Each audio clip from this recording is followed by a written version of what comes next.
Welcome back. Jubilee Hills ఉప ఎన్నికల ప్రచారం సందర్భంగా తెలంగాణ రాజకీయ వాతావరణం మరింత వేడెక్కింది. నేతల మధ్య మాటల యుద్ధం ఉధృతమై ఒకరిపై ఒకరు చేసుకుంటున్న విమర్శలు ప్రజల్లో ఆసక్తిని పెంచుతున్నాయి. ముఖ్యమంత్రి రేవంత్ రెడ్డి మాట్లాడుతూ ఈ పోటీ కేవలం ఉప ఎన్నికల స్థాయిది కాదని స్పష్టం చేశారు. ఆయన మాటల్లో ఇది ఒకవైపు ప్రధానమంత్రి నరేంద్ర మోడీ కిషన్ రెడ్డి బృందానికి, మరోవైపు రాహుల్ గాంధీ తనకు అసదుద్దీన్ ఓవైసీకి మధ్య జరుగుతున్న రాజకీయ యుద్ధంగా వివరించారు. అంతేకాకుండా బీఆర్ఎస్ నేత కేటీఆర్ను ఉద్దేశిస్తూ సీఎం రేవంత్ రెడ్డి సంచలన ఆరోపణలు చేశారు. కేటీఆర్ను కాపాడేది కిషన్ రెడ్డేనని అన్నారు. సవాలు విసిస్తే పారిపోయే పిరికి పంద కేటీఆర్ అంటూ ముఖ్యమంత్రి తీవ్ర విమర్శలు చేశారు. ఈ విమర్శలకి బీఆర్ఎస్ నేత కేటీఆర్ కూడా ధీటుగా బదిలిచ్చారు. దమ్ముంటే ముఖ్యమంత్రి తనను వెంటనే అరెస్టు చేయాలని సవాల్ విసిరారు. మరోవైపు కేంద్ర మంత్రి కిషన్ రెడ్డి కూడా సీఎం రేవంత్ రెడ్డి పాలనపై విరుచుకుపడ్డారు. రేవంత్ రెడ్డిని ఉద్దేశిస్తూ ఆయన పాలన చేతకాన్ని చవటదద్దమ్మంటూ తీవ్ర విమర్శలు చేశారు.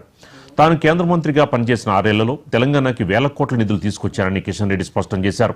అయితే నేతలు ఇరువురు బీఆర్ఎస్ 10 ఏళ్ల పాలన, కాంగ్రెస్ 2 ఏళ్ల పాలనపై ఎక్కడైనా ఎప్పుడైనా చర్చకు సిద్ధమని సవాల్ విసురుకుంటున్నారు. నేతల మధ్య జరుగుతున్న ఈ మాటల తోటాలు ఎన్నికల ప్రచారంలో కీలకంగా మారాయి.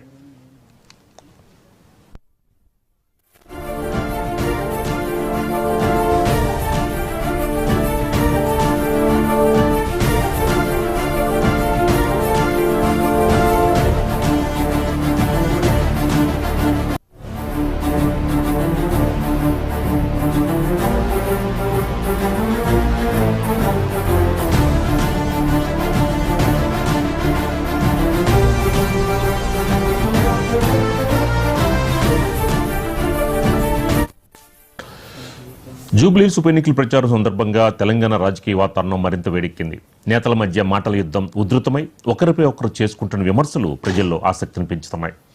ఇక ఇదే అంశానికి సంబంధించి మనకు మరింత సమాచారం మా కరెస్పాండెంట్ రామనరేష్ అందిస్తారు.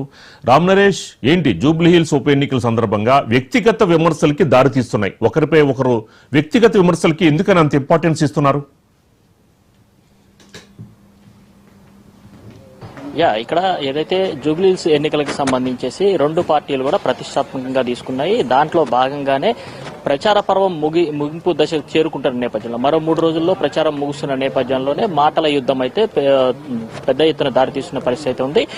ఏదైతే ఇప్పటివరకు రాజకీయ విమర్శలు చేసుకున్నారో అది కాస్త కూడా వ్యక్తిగత విమర్శలకు కూడా దారి చేస్తున్న పరిస్థితి ఉంది. అదేవిధంగా సవాళ్లు ప్రతి సవాళ్ళు అయితే కొనసాగుతున్న పరిస్థితి అయితే ఉందని చెప్పి ఇదంతా ఎందుకు అంటే ఇక్కడ జూబ్లీహిల్స్ ఎన్నికలకు సంబంధించేసి అభ్యర్థులు మాగంటి సునీత గాని అదేవిధంగా ఇటు నవీన్ యాదవ్ మధ్య పోటీ అన్నట్టుగా సాగట్లేదు. కేవలం ఇటు సీఎం రేవంత్ రెడ్డి ఇటు వచ్చేసి కేటీఆర్ అన్నట్టుగా సాగుతున్న పరిస్థితి. ఈ నేపథ్యంలోనే ఇద్దరు కూడా సవాళ్లు ప్రతి సవాళ్లు విమర్శలు కూడా చేసుకుంటున్న పరిస్థితి అయితే ఉందని చెప్పుకోవచ్చు. రోడ్ షోల్లో ఇద్దరు కూడా విమర్శలు చేసుకుంటున్న పరిస్థితి ఉంది. మొన్న సీఎం రేవంత్ రెడ్డి రోడ్ షోలో కొన్ని వ్యాఖ్యలు చేశారు. ఆ వ్యాఖ్యలకి నిన్న తెలంగాణ భవన్ లో బీఆర్ఎస్ వర్కింగ్ ప్రెసిడెంట్ కేటీఆర్ అదే స్థాయిలో కౌంటర్ కూడా ఇవ్వడం జరిగింది. అభివృద్ధిపై చర్చకు తాము సిద్ధంగా ఉన్నాము, మీరు 10 ఏళ్ల పాలనకు సంబంధించిన అభివృద్ధికి సంబంధించి చర్చకు సిద్ధంగా ఉన్నాం, మీరు ఎక్కడికి రమ్మంటే అక్కడ కోసం డే టు టైం ఫిక్స్ చేయండి అంటూ కూడా సవాల్ విసిరారు.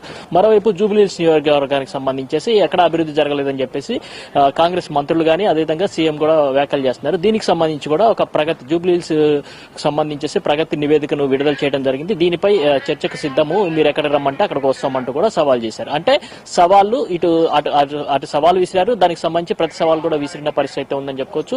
మరోవైపు కంటోన్మెంట్ కు సంబంధించేసి గతంలో కంటోన్మెంట్ ఎన్నికల సందర్భంగా కూడా కాంగ్రెస్ పార్టీ ఇచ్చిన హామీలు ఏవైతే ఉన్నాయో 4,000 కోట్ల రూపాయలతో అభివృద్ధి చేస్తామన్నారు. అదేవిధంగా 6,000 ఇందిరమ్మ ఇళ్లు ఇస్తున్నారు. దీనికి సంబంధించి తలసాని శ్రీనివాస్ యాదవ్ ఒక సవాల్ విసిరారు. ఏదైతే కంటోన్మెంట్ ఎన్నికలు ముగిశాయి, అదేవిధంగా కాంగ్రెస్ పార్టీ అక్కడ గెలిచింది, ఇప్పటి వరకు ఒక్క ఇందిరమ్మ ఇల్లైనా కట్టారా, అది నిరూపిస్తే నేను రాజీనామాకు సిద్ధమంటూ కూడా సవాల్ విసిరిన పరిస్థితి. అయితే దీన్ని కాంగ్రెస్ పార్టీకి సంబంధించిన నేతలు ఎవరు కూడా స్వీకరించిన పరిస్థితి అయితే లేదు అని చెప్పి చెప్పుకోవచ్చు. ఎందుకంటే ఇక్కడ జూబ్లీహిల్స్ ఎన్నికల చుట్టూ అంటే జూబ్లీహిల్స్ ఎన్నికలు అనేది చాలా ప్రతిష్టాతంగా మారాయి. ఇటు కేటీఆర్ కి గానీ అదేవిధంగా సీఎం రేవంత్ రెడ్డి కూడా ప్రతిష్టాతంగా మారాయని చెప్పుకోవచ్చు. ఎందుకు అంటే జూబ్లీహిల్స్ ఎన్నికల్లో ఎవరు గెలిస్తే వాళ్ళకి మైలేజ్ వచ్చే అవకాశాలు ఎక్కువగా ఉన్నాయి. ప్రధానంగా చూసుకుంటే కాంగ్రెస్ పార్టీకి సంబంధించేసి ఇక్కడ జూబ్లీహిల్స్ ఎన్నికల్లో గెలిస్తే రేవంత్ రెడ్డి ఇమేజ్ పెరిగే అవకాశం ఉంది.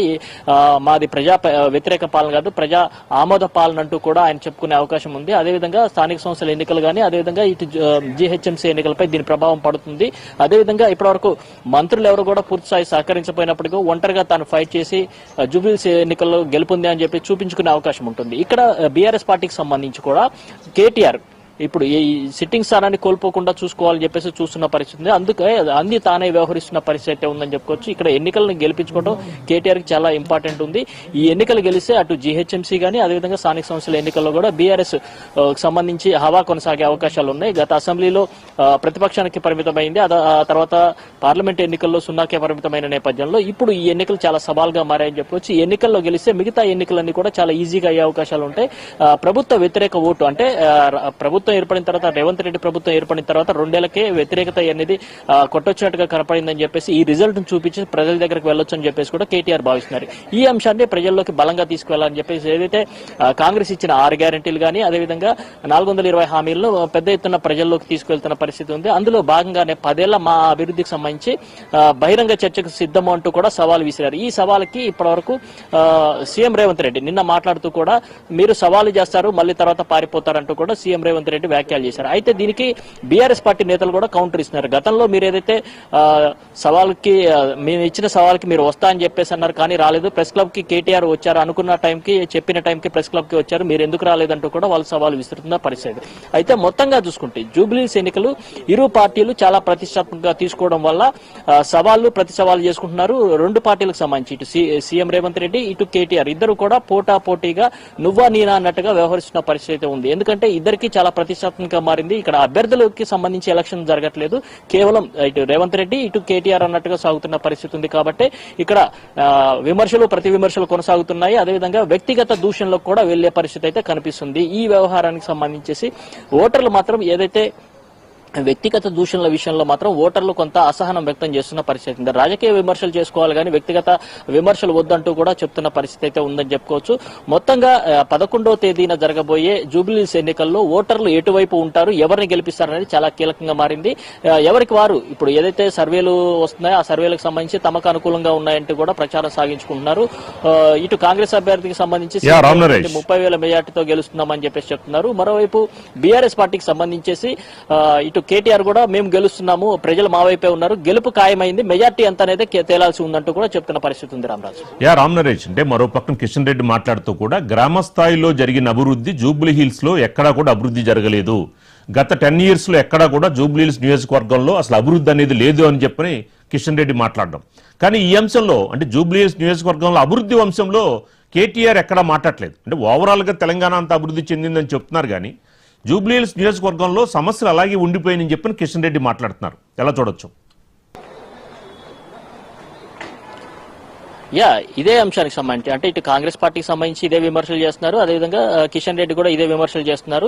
ఈ విమర్శలకి నిన్న కేటీఆర్ స్పెషల్ గా సమాధానం అయితే చెప్పిన పరిస్థితి. ప్రగతి నివేదిక జూబ్లీహిల్స్ కి సంబంధించి 10 ఏళ్లకు సంబంధించిన ప్రగతి నివేదికను బయట పెడుతూ దీనిపై చర్చకు సిద్ధమా అంటూ కూడా సవాల్ విసిరిన పరిస్థితి. 10 ఏళ్లలో తాము జూబ్లీహిల్స్ నియోజకవర్గానికి ఏ విధంగా ఖర్చు పెట్టాము, ఏమేమి డెవలప్మెంట్ చేశాము అనే దానికి సంబంధించి నిన్న ప్రగతి నివేదిక విడుదల చేయడం జరిగింది. దాదాపు 55,000 కోట్లకు పైన నిధులు 5,500 కోట్లకు పైగా నిధులు ఖర్చు చేసి జూబ్లీహిల్స్ నియోజకవర్గానికి సంబంధించి అభివృద్ధి పనులు చేపట్టాము. బస్తీ దవాఖానాలు 13 గానీ, అదేవిధంగా ఫ్లైఓవర్లు గానీ, అదేవిధంగా ఇటు వచ్చేసి హెల్త్ కు సంబంధించి హాస్పిటల్స్ నిర్మాణం గానీ, అదేవిధంగా బస్తీల్లో రోడ్లకు సంబంధించి గానీ, అదేవిధంగా ఓవర్ హెడ్ ట్యాంకులు గానీ, ఈ ప్రతి అంశాన్ని కూడా తాము చాలా డెవలప్మెంట్ చేశాము, దీనిపై చర్చకు సిద్ధమా అంటూ కూడా కేటీఆర్ సవాల్ విసిరారు. ఈ సవాల్ని స్వీకరించడానికి కాంగ్రెస్ పార్టీ సిద్ధంగా ఉందా లేదనేది మాత్రం ఇంతవరకు స్పష్టత రాలేదు. Ramaraju right, thank you Ram Naresh. BRS నేత కేటీఆర్ను ఉద్దేశిస్తూ సీఎం రేవంత్ రెడ్డి సంచలన ఆరోపణలు చేశారు. కేటీఆర్ను కాపాడేది కిషన్ రెడ్డేనని అన్నారు. ఇక ఇదే అంశానికి సంబంధించి మనకి మరింత ఇన్ఫర్మేషన్ మా కరెస్పాండెంట్ శ్రీనివాస్ అందిస్తారు. శ్రీనివాస్, ఏంటి ఒక విధంగా చూసుకుంటే ఎవరికి వాళ్ళు ఏంటి ఆ పార్టీ ఈ పార్టీ కొమ్మక్కైందని మాట్లాడడం కానీ ముఖ్యంగా వ్యక్తిగత విమర్శలకి ఈ యొక్క జూబ్లీహిల్స్ ఉప ఎన్నిక సంబంధించి వ్యాఖ్యల్ని ఎలా చూడొచ్చు అంటారు? రాజు, జూబ్లీహిల్స్ ఉప ఎన్నికకు మరికొద్దిగా 3 రోజులు గడువు ఉన్న నేపథ్యంలో కూడా 3 ప్రధాన పార్టీలు ఒక పార్టీపై ఇంకో పార్టీ అయితే విమర్శాస్త్రాలు సంధిస్తున్నారు. అద్దులు దాటి కూడా పోయిందని చెప్పొచ్చు ఈ పార్టీల మధ్య ఉన్నటువంటి నేతల విమర్శలు. సో ఈ నేపథ్యంలో కూడా సీఎం రేవంత్ రెడ్డి ఇంకా తన వాడి పెంచి ఇటు కేటీఆర్ పై అదేవిధంగా కిషన్ రెడ్డిపై కూడా సంచలన ఆరోపణలు కూడా చేస్తున్నారు. ప్రధానంగా కేటీఆర్ని కాపాడేది కేంద్రంలోని బీజేపీనే. ఇక్కడ రాష్ట్రానికి సంబంధించిన కేంద్ర మంత్రి కిషన్ రెడ్డి కూడా కేటీఆర్ని కాపాడుతున్నాడు. ప్రధానంగా ఏదైతే ఈ కాళేశ్వరం ప్రాజెక్టులో జరిగినటువంటి అవినీతికి సంబంధించి కేసీఆర్ కుటుంబంకి కాళేశ్వరం ప్రాజెక్టు ఏటీఎంగా మారింది అని పదే కూడా అటు ఢిల్లీ నుండి వచ్చినటువంటి అమిత్ షా అన్నారు, అదేవిధంగా జేపీ నడ్డా అన్నారు, బీజేపీ నేతలు కూడా అన్నారు. మరి ఆ అవినీతికి సంబంధించి మొత్తం ఆధారాలు సిబిఐకి ఇచ్చేస్తే ఈ కేసుని సిబిఐకి అప్పచెప్తే 45 గంటల్లో కూడా అరెస్ట్ చేస్తామన్న బీజేపీ నేతలు 3 నెలలు అవుతుంది ఈ సిబిఐ కేసు అప్పచెప్పి మరి ఇంతవరకు ఎందుకు స్పందించట్లేదంటూ కూడా కిషన్ రెడ్డికి సవాల్ విసురుతున్నారు. చేతనైతే 11 రోజులు అంటే ఈ నెల 11 లోపు ఖచ్చితంగా అరెస్ట్ చేయాలంటూ కూడా సీఎం రేవంత్ రెడ్డి కిషన్ రెడ్డిని డిమాండ్ చేశారు. సో ఈ నేపథ్యంలో కూడా ఇటు ఫార్ములా ఈ కార్ రేస్కి సంబంధించి కూడా అరెస్ట్ కోసం గవర్నర్ పర్మిషన్ కోసం పంపిస్తాక గవర్నర్ దగ్గర పెండింగ్ ఉంది, గవర్నర్ నుండి పర్మిషన్ కూడా ఇవ్వనియట్లేదంటూ కూడా ఆరోపణలు చేస్తున్నారు. అభివృద్ధి విషయానికి వస్తే 10 ఏళ్ల బీఆర్ఎస్ అభివృద్ధి, అదేవిధంగా 2 ఏళ్ల కాంగ్రెస్ అభివృద్ధికి సవాల్ విసురుతున్నా ఖచ్చితంగా ఇక్కడ కాంగ్రెస్ వచ్చాకనే రేషన్ కార్డులు ఇచ్చాము, సన్న బియ్యం ఇచ్చాము, అదేవిధంగా అన్ని విధాలుగా జూబ్లీహిల్స్ని అభివృద్ధి చేస్తున్నాం, 10 ఏళ్లలో చేయలేదు. అదేవిధంగా కిషన్ రెడ్డి ఏదైతే ఇప్పుడు 6 సంవత్సరాలు అవుతుంది కేంద్ర మంత్రిగా ఉన్నాడు, సికింద్రాబాద్ పార్లమెంట్ పరిధిలో ఉన్నటువంటి జూబ్లీహిల్స్ నియోజకవర్గానికి కిషన్ రెడ్డి 2 సార్లు ఎంపీగా గెలిచి కూడా ఏం చేయలేదు, చర్చకు దేనికైనా సిద్ధం. దీంతోపాటు హైదరాబాదు అభివృద్ధిని కూడా అడ్డుకుంటున్నారు కిషన్ రెడ్డి. మెట్రో రైలు కావచ్చు, త్రిపురాలు కావచ్చు, అదేవిధంగా మూసి అభివృద్ధిని కూడా కిషన్ రెడ్డి అదుపుకుంటూ ఛాలెంజ్ అంటూ కూడా సవాల్ విసిరారు. సో ఈ క్రమంలో దీనిపై కిషన్ రెడ్డి స్పందించాలంటూ కూడా సీఎం రేవంత్ రెడ్డి చెప్పిన నేపథ్యంలో కూడా ఈరోజు కేంద్ర మంత్రి కిషన్ రెడ్డి మిడ్ ది ప్రెస్లో కూడా కొన్ని కీలక వ్యాఖ్యలు చేశారు. కాంగ్రెస్ ఏదైతే బీఆర్ఎస్ ఢిల్లీలో దోషులు ఇక్కడ గల్లీలో విమర్శించుకున్నా కూడా ఢిల్లీలో 2 ఒకటే. కేటీఆర్ అరెస్టుని అడ్డుకుంటుంది బీజేపీ కాదు రాహుల్ గాంధీ అంటూ కూడా సంచలన వ్యాఖ్యలు చేశారు. అంటే రేవంత్ రెడ్డి కేటీఆర్ అరెస్ట్ చేద్దామన్నా కూడా రాహుల్ గాంధీ ఒప్పుకోవట్లేదు అంటూ కూడా ఆయన వ్యాఖ్యలు చేశారు. సో ఈ క్రమంలో కూడా అక్కడ జూబ్లీహిల్స్ నియోజకవర్గానికి సంబంధించిన కాంగ్రెస్ అభ్యర్థి ఎంపిక అనేది గాంధీ భవన్లో జరగలేదు, మజ్లిస్ పార్టీ ఆఫీస్లో ఎంపిక జరిగిందంటూ కూడా ఆయన అదేవిధంగా ఏదైతే రేవంత్ రెడ్డి మొన్న చేసినటువంటి కామెంట్స్కి బదులుగా కూడా ఆయన ధీటుగా సమాధానం ఇచ్చారని చెప్పొచ్చు.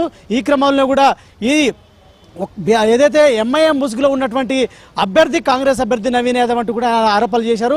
ఖచ్చితంగా మేము ఏమేమి అభివృద్ధి చేశామో నేను ఏమేమి తీసుకొచ్చానని మొత్తం వివరంగా ఆయన చెప్పిన పరిస్థితి ఉంది. సో ఈ క్రమంలో కూడా నేను పద్ధతి గల వ్యక్తిని, పద్ధతిగా పెరిగాను, చిల్లరగా పెరగలేదు, కాబట్టి చిల్లరగా మాటలు పట్టించుకోవాల్సిన అవసరం లేదంటూ కూడా ఆయన స్పందించిన పరిస్థితి. సో ఈ క్రమంలో కూడా ఈరోజు కూడా బీజేపీ చేపట్టినటువంటి కేంద్ర మంత్రి బండి సంజయ్, అదేవిధంగా కేంద్ర మంత్రి కిషన్ రెడ్డి చేపట్టే ర్యాలీ కార్నర్ మీటింగ్ కూడా పోలీసులు అనుమతి నిరాకరించారు. ఖచ్చితంగా దమ్ముంటే మేము అక్కడికి వెళ్తాము, ఎవరు అడ్డుకుంటారో చూస్తుంటూ కూడా మరొకవైపు బండి సంజయ్ అంటున్నారు. సో ఈ క్రమంలో కూడా ఇటు నేతల మధ్య మాటల తూటాలు పేలుతున్నాయని చెప్పొచ్చు. అదేవిధంగా ఇటు ఏదైతే ఈ వాడిని పెంచడంతో పాటు అద్దులు దాటిపోతున్న పరిస్థితి కనిపిస్తుంది. సో ఈ క్రమంలో కూడా రేవంత్ రెడ్డి ఇటు టార్గెట్ బీజేపీని చేస్తున్నారు, అదేవిధంగా ఇటు బీఆర్ఎస్ ను కూడా టార్గెట్ చేస్తూ కూడా మాట్లాడుతున్నారు. ముస్లిం అంటే కాంగ్రెస్ అంటేనే ముస్లిం అంటేనే కాంగ్రెస్ అంటూ కూడా.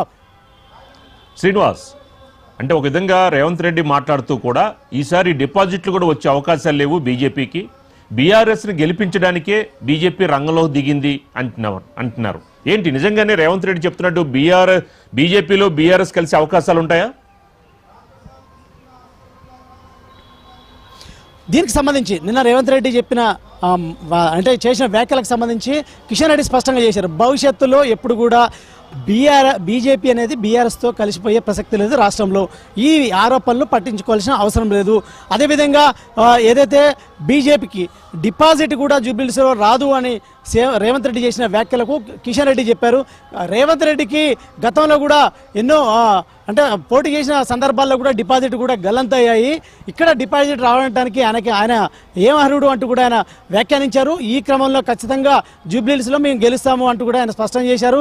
అదేవిధంగా సీరియస్గా జూబ్లీహిల్స్ ప్రజలు ఆలోచిస్తున్నారు, ఖచ్చితంగా ఇలాంటి వ్యాఖ్యల పట్ల తెలంగాణ ప్రజలు తెలికల్లో ఆలోచిస్తారు. ఖచ్చితంగా అభివృద్ధి అంటే దేశంలో మోడీ ప్రభుత్వం అభివృద్ధి చేస్తుంది, ఖచ్చితంగా జూబ్లీహిల్స్లో కూడా ఈసారి గెలుస్తాము. ఎందుకంటే స్వాతంత్రం ఏర్పడినప్పటి నుండి కూడా జూబ్లీహిల్స్లో బీజేపీ గెలవలేదు, కాంగ్రెస్ అదేవిధంగా 10 ఏళ్ల నుండి బీఆర్ఎస్ అధిక జూబ్లీహిల్స్లో పాగా వేసింది. సో ఈ రెండు పార్టీలు ఏ అభివృద్ధి చేయలేదు, అదేవిధంగా నాలాలు ఎక్కడికెక్కడ పొంగి పొర్లుతున్నాయి, డ్రైనేజ్ కంపు కొడుతుంది, ఎవరు పట్టించుకోలేదు. కానీ బీజేపీకి గెలిపిస్తే మాత్రం ఖచ్చితంగా అభివృద్ధి చేస్తాం, స్పెషల్ ఫండ్స్ తీసుకొచ్చి జూబ్లీహిల్స్ని అభివృద్ధి చేస్తామంటున్నారు. సో ఏదైతే ఈ రేవంత్ రెడ్డికి సంబంధించిన వ్యాఖ్యలకు ఘాటుగా స్పందించిన కిషన్ రెడ్డి ఈ విధంగా చేశారు. ఖచ్చితంగా ఆయనకే డిపాజిట్ రాని సందర్భం. అదేవిధంగా ఆయన పదే పదే మాట మార్చే వ్యక్తి, ఇచ్చిన హామీలను గాలికి వదిలేశారు, 6 గ్యారెంటీలు అమలు చేయలేదు. అమలు చేయకుండా ఆయన పార్టీలను విమర్శించడం కరెక్ట్ కాదు. ఎందుకంటే ఖచ్చితంగా జూబ్లీహిల్స్లో ఈసారి మేము ఆ పార్టీ మాకు అవకాశం ఇస్తుంది, ప్రజలు తగిన బుద్ధి చెప్తారంటూ కూడా ఆయన కిషన్ రెడ్డి మాట్లాడుతున్న పరిస్థితి కనిపిస్తుంది. రాజు శ్రీనివాస్, అంటే ఫస్ట్ జూబ్లీహిల్స్ ఉప ఎన్నిక అన్న వెంటనే 3 పార్టీలు రేసులో ఉన్నాయి అని చెప్పి అనుకున్నారు. కానీ తర్వాత బీజేపీ బ్యాక్ స్టెప్ వేసింది. ఎవరి కోసం వేసింది? బీఆర్ఎస్ కోసమే అని చెప్పిన రేవంత్ రెడ్డి అంటున్నారు. కానీ ప్రజల్లోకి మాత్రం బీఆర్ఎస్ కోసమే బీజేపీ వెనుకడుగు వేసిందని వార్తలు వస్తున్నాయి. బాగా క్షేత్రస్థాయిలోకి వెళ్ళిపోయింది. ఏంటి బీజేపీ పరిస్థితి ఏంటి? రేవంత్ రెడ్డి అన్నట్టు డిపాజిట్లు వచ్చే అవకాశాలు లేవంటున్నారు. అంటే ఇప్పుడు రేస్ ఇప్పుడు బీఆర్ఎస్ వర్సెస్ కాంగ్రెస్ లాగా కనిపిస్తోందా? మనం 2023 ఎన్నికల సరళిని చూసుకున్నట్టయితే 2023 ఎన్నికల్లో కూడా ఆ బీఆర్ఎస్ కాంగ్రెస్ మధ్యలో పోటీ ఉంది. బీజేపీ థర్డ్ ప్లేస్ ఉంది. కేవలం 25,000 చిల్లర ఓట్లు మాత్రమే బీజేపీ అభ్యర్థికి ఇప్పుడు పోటీ చేస్తున్నటువంటి లంకల దీపక్ రెడ్డికి పడ్డాయి. అక్కడ సెకండ్ ప్లేస్లో కాంగ్రెస్ అభ్యర్థి ఏదైతే ఇప్పుడు ప్రస్తుతం మంత్రి ఉన్నటువంటి అజారుద్దీన్కి పడ్డాయి. కానీ అక్కడ బీఆర్ఎస్ఏ గెలిచింది. సో ఈసారి కూడా అదే తరహాలోనే ఉండబోతుంది అనేది మనకు స్పష్టంగా కనిపిస్తుంది. దీంతోపాటు ఖచ్చితంగా బీజేపీ కూడా గెలవాలని మొదటగా భావించింది, అంటే సీరియస్గా ఫోకస్ పెట్టింది. అదేవిధంగా ఇక్కడ ఉప ఎన్నికల్లో బీజేపీ గెలవడంతో పాటు ఇటు లోకల్ బాడీ ఎన్నికలకు కూడా రెట్టింపిన ఉత్సాహంతో పోవడం, అక్కడ మెజార్టీ గెలవాలి. అదేవిధంగా రానున్న జిహెచ్ఎంసీ ఎన్నికల్లో కూడా మేయర్ పీఠం కైవసం చేసుకోవాలని కూడా బీజేపీ అడుగులు వేసింది. కానీ ఒకేసారి ప్రచారంలో మాత్రం వెనుకబడిందని కూడా చెప్పొచ్చు. కేవలం కిషన్ రెడ్డి మాత్రమే జూబ్లీహిల్స్ ఉప ఎన్నికల్లో ప్రచారంలో కావచ్చు, బైక్ ర్యాలీలో కావచ్చు, అదేవిధంగా రోడ్ షోలో ప్రధానంగా కనిపిస్తున్నారు. ఈవెన్ ఏదైతే రాష్ట్ర అధ్యక్షుడు రామచంద్రరావు కూడా ఈ ప్రచారంలో కనిపించట్లేదు. అభ్యర్థి కూడా ప్రచారం చేస్తున్నట్టు కూడా ఎక్కడ కూడా కనిపించే పరిస్థితి కనిపిస్తుంది. సో ఈ క్రమంలో కూడా బండి సంజయ్ ఈ రోజు నుండి రోడ్ షోలు ప్లాన్ చేస్తున్నారు. అదేవిధంగా 40 మందితో కూడా ఒక స్టార్ క్యాంపెయినర్లను కూడా ప్రకటించింది బీజేపీ హైకమాండ్. స్టార్ క్యాంపెయినర్లు కేంద్ర మంత్రులు నిర్మలా సీతారామన్ కావచ్చు, అదేవిధంగా ఇతర రాష్ట్రాల నుంచి ఉన్న మంత్రులు కావచ్చు, అదేవిధంగా ఇతర రాష్ట్రాల్లో ప్రజెంట్లు స్టార్ క్యాంపెయినర్లుగా పెట్టింది. కానీ ఆ స్టార్ క్యాంపెయినర్లు ఎక్కడా జూబ్లీహిల్స్లో కనిపించట్లేదు.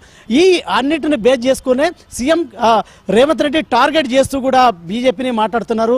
కేవలం బీఆర్ఎస్ని గెలిపించడానికే బీజేపీ ప్రయత్నం చేస్తుంది. సో ఏదన్నా సరే మళ్ళీ ఈ జూబ్లీహిల్స్ ఉప ఎన్నికల తర్వాత బీఆర్ఎస్ అనేది బీజేపీలో విలీనం కాబోతుంది అని స్పష్టం చేశారు. సో ఈ క్రమంలో కూడా దీన్ని తిప్పి కొడుతూ కూడా కిషన్ రెడ్డి ఈరోజు మాట్లాడారు. అదేవిధంగా ఖచ్చితంగా ఈసారి జూబ్లీహిల్స్లో కాంగ్రెస్ గెలుస్తుంది. ఏదైనా సరే ముస్లిం మైనార్టీ ఓట్లు కూడా ఖచ్చితంగా కాంగ్రెస్ వైపే ఉంటాయి. మోసపూరితమైన బీఆర్ఎస్కు వెయ్యరు, అదేవిధంగా ఇటు బీజేపీకి వేయరు అనేది ఆయన చేస్తున్న వ్యాఖ్యలు. మరొక వైపు ఇంకో ఆసక్తికరమైన వ్యాఖ్యలు చేశారు. ఏదంటే ప్రధానంగా ఇక్కడ జూబ్లీహిల్స్లో నవీన్ యాదవ్, మాగంటి సునీత మధ్య పోటీ కాదు. అక్కడ ప్రధాని నరేంద్ర మోడీ, కిషన్ రెడ్డి, కేసీఆర్ ఒకవైపు, రాహుల్ గాంధీ, రేవంత్ రెడ్డి, ఓవైసీ అసదుద్దీన్ ఓవైసీ ఒకవైపు, వీళ్ళ మధ్యలోనే ప్రధాన పోటీ అంటూ కూడా కొన్ని సంచలన వ్యాఖ్యలు చేసిన నేపథ్యంలో కూడా మరి ఏ విధంగా ఉండబోతుంది ఈ ఆసక్తికరమైన వ్యాఖ్యలు కావచ్చు, ఈ మాటల తూటాలు కావచ్చు, ఏదైతే ఈ ఇలాంటి విమర్శలకు సంబంధించి ఏ విధంగా ఉండబోతుంది అనేది చూడాలి. ఈ మరొక 3 రోజులు ఉన్న నేపథ్యంలో కూడా మరి ఎలాంటి విమర్శలు ఉండబోతున్నాయి, మాటల వాడి పెంచిన నేపథ్యంలో కూడా ఈరోజు కూడా అంటే కాంగ్రెస్ ప్రచారాలను చేస్తుంది, అదేవిధంగా బీఆర్ఎస్ చేస్తుంది, బీజేపీ చేస్తుంది. ఈరోజు సాయంత్రం రోడ్ షోలో కేంద్ర మంత్రి బండి సంజయ్ ఏం మాట్లాడతారు, కిషన్ రెడ్డి ఏం మాట్లాడతారు అనేది మాత్రం చూడాల్సిన పరిస్థితి ఉంది. రాజు రైట్, థ్యాంక్ యూ శ్రీనివాస్.